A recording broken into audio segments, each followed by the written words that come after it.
So how does an increase in interest rates affect inflation? Due to higher interest rates, there's higher borrowing, the borrowing cost increases. This reduces the purchasing power of consumers, so they spend less. Due to lower spending, the aggregate demand curve shifts to the left from AD1 to AD2, as you can see on the graph. So because of the lower demand, there's a reduction in output from Y1 to Y2. Therefore, the economy shifts down the SRAS curve, and the average price level decreases from P1 to P2. This leads to a new economic equilibrium with higher interest rates, lower output, and reduced inflation.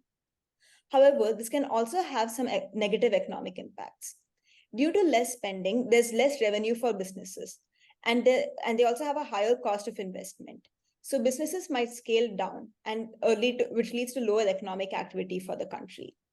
This can lead to unemployment as businesses may be unable to pay wages for all their employees, and there's also a reduction in job creation. Okay, as oil prices surge, the production of goods and services, especially those that are heavily reliant on oil, begin to rise. This leads the SRAS to shift towards the left.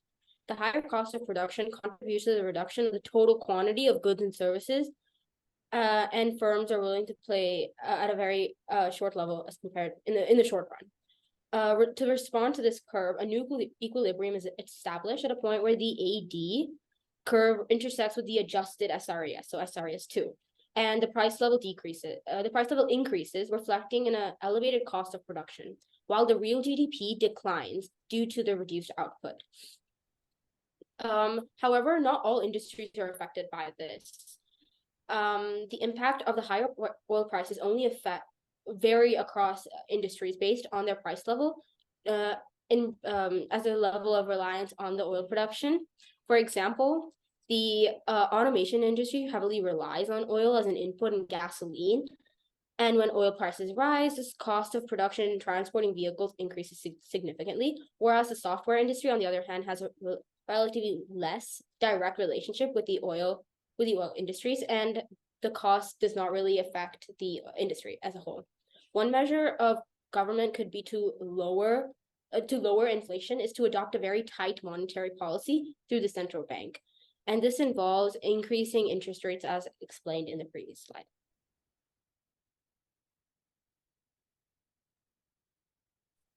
Core inflation. So this is a graph of core inflation on the ADAS graph.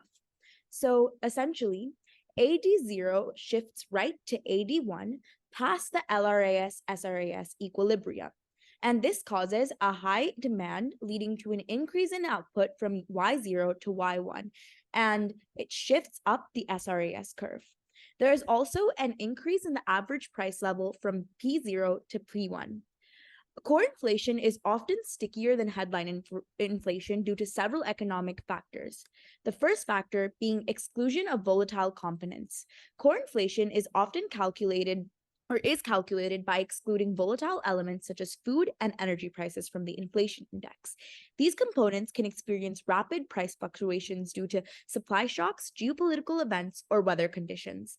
Because they are highly sensitive to external factors, they tend to be more volatile and can lead to short-term fluctuations in headline inflation. Inertial pricing behavior. Firms and businesses may exhibit inertial pricing behavior. This means that they are hesitant to change prices frequently. Even if input costs rise or fall, firms may delay adjusting their prices in response. This can cause a time lag between changes in costs and corresponding adjustments in consumer prices, making core inflation less responsive to short-term economic fluctuations. Next is adaptive expectations. Economic agents, including consumers and producers, may have adaptive expectations.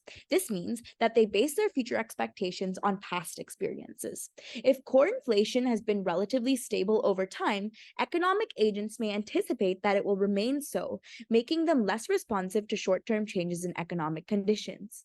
To reduce core inflation, a central bank can implement a contractionary monetary policy, and one example is an increase to increase the policy interest rates. The central bank can raise its benchmark interest rate, such as the federal funds rate in the United States, and this makes borrowing more expensive for banks and consumers, reducing the overall spending and investment in the economy. Higher interest rates can also lead to reduced demand for credit, which can affect consumer spending and business investments negatively. All right, so for the problem, we will now be moving on to the problem-solving aspect. Inflation essentially is caused by market forces such as increased monetary supply, rising demand, and rising costs of production. However, greedflation as a concept suggests that there's another cause of the rising global inflation rate, which is corporate greed. This is when corporations exploit an inflated economy as an opportunity to increase prices excessively for higher profits. While there is a genuine rise of costs of production and economic turmoil, the rise in prices is much higher than you would expect to be caused solely by a change in market prices. Customers are unable to see the extent to which this inflation is homegrown versus caused by the greed of these companies, thereby allowing corporations to continue to increase profits under the radar. As Liz Zelnick, the Director of Economic Security and Corporate Power at the nonprofit Accountable.us has stated, higher interest rates haven't stopped S&P companies, especially in the big food industry, from inflating consumer prices, despite reporting billions in extra net earnings and over $1 trillion in giveaways to wealthy investors. When companies such as PepsiCo and General Mills with global influence hike prices indefinitely with no valid reasoning, it allows other companies to follow suit. The rest of the market is bound to follow. Greedflation thus causes an unnecessary increase in prices over time, increasing inflation and encouraging markets to overprice products to match such profit margins as those of such greedy corporations. If such products are included in the basket of goods that's used to determine inflation rates, there's a direct impact on the economic inflation rate in such scenarios. Even if they're not, however, there's significant worldwide influences other companies to increase their prices too, thus starting a so-called butterfly effect of increased prices contributing to large rises in inflation for an economy. So these theories can you go back a bit? So these theories surrounding greedflation have also been backed up by organizations like the International Monetary Fund that claim that rising profits have accounted for almost half of the increase in Eurozone inflation over the last few years. So how does greedflation affect the economy? Essentially, and we're going to look at this from an ADAS point of view. So when inflation occurs, it means that the aggregate demand has exceeded the aggregate supply. And this essentially means there's a shortage in the market. And firms can respond to this by increasing the price of their goods. And this is essentially what is happening when greedflation occurs, and that results in a rise in profit margins. As a result, the economy is worse off, there are poorer living standards, higher interest rates, and overall higher prices. Solution one is monetary policies. Contractionary monetary policy. By reducing money supply in the economy, the consumers are forced to be increasingly rational in their decision-making and evaluate their purchases based on costs versus benefits. Due to this, companies may be incentivized to reduce their prices to a more socially desirable level. However, this may not be successful with regards to goods and services that are considered to be essential, as we see in the case of General Mills. Another is increased interest rates. In theory, specifically with respect to corporations, this would help not only reduce money supply, but also increase the incentivization of investing and saving rather than spending, which would work to reduce inflation in the economy. However, this would only affect consumer spending and it would not allow the core inflation to budge as such, because corporations will still, to some extent, be allowed to rise their prices in response to higher costs of production.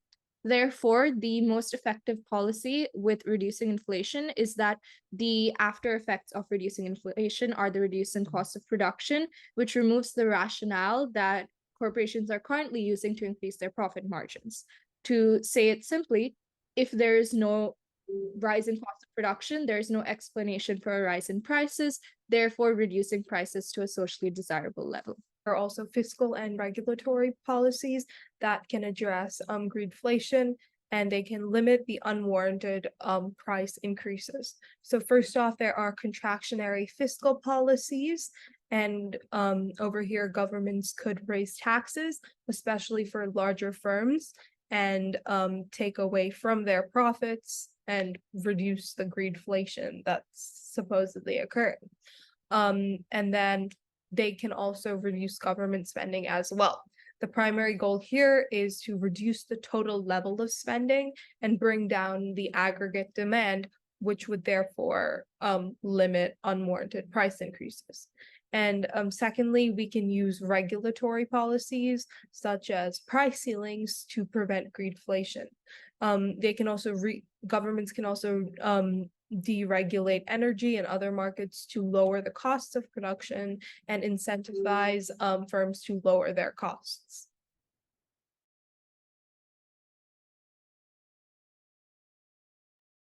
So those policies suggested would help restore real incomes and purchasing power that have been lost due to inflation. For contractionary fiscal policy can contribute to stabilizing prices, preventing them from rising too rapidly. When the price stabilizes, the erosion of real incomes and purchasing power due to inflation slows down or reverses. When the consumers see that the government is taking action to control inflation, they might feel more confident about their financial future. This increased confidence can lead to more spending and investment, helping to stimulate economic activity. And for regulatory policies can work in conjunction with contractionary fiscal policy to create more stable economic environment. The regulatory policies can include measures to protect consumers from price gouging and unfair practices during inflationary periods. This helps maintain consumers' purchasing power by ensuring that they're not overpaying for essential goods and services. Also, it can promote competition and prevent monopolistic behavior, and in turn prevent businesses from exploiting inflation to increase prices excessively. This ensures that consumers have access to reasonably priced goods and services. And they have short-term and long-run effects. So for short-term effects, the immediate effect of reducing government spending and increasing taxes can lead to decreased aggregate demand, which might result in lower economic growth or even a recession in the short term. Also, the sectors that rely heavily on government contracts or funding could experience short-term disruptions, potentially causing business closures or layoff. Also, the implementing new regulations might require businesses to adopt their operations, potentially leading to temporary disruptions or increased costs during the adjustment period. So the regulatory changes can initially lead to uncertainty in the market, potentially affecting the investor confidence and short-term economic activity. However, for the long-term effects, over the long run, contractionary fiscal policy can help achieve price stability, which is crucial for maintaining purchasing power and stable economic conditions. Once inflation is under control, business and consumers can have more confidence in the economy's future trajectory. This can encourage investment, leading to a job creation and increased real incomes. The restored confidence in the economy's stability can encourage businesses and individuals to invest and save. This can lead to accumulation of capital and higher productivity, contributing to increased real incomes and over the long term. In the long run, the positive effects of restored consumer purchasing power and increased investment would lead to job creation and wage growth, further supporting real incomes. Successful inflation control and economic stability can help ensure physical sustainability, as governments can manage their budgets more effectively without excessive inflation-driven spending pressures. Thank you. That was all from Youngbin, Anvita, Bhavani, Vanshika, Ishika, and Zara from the International School of Hyderabad in India. Thank you.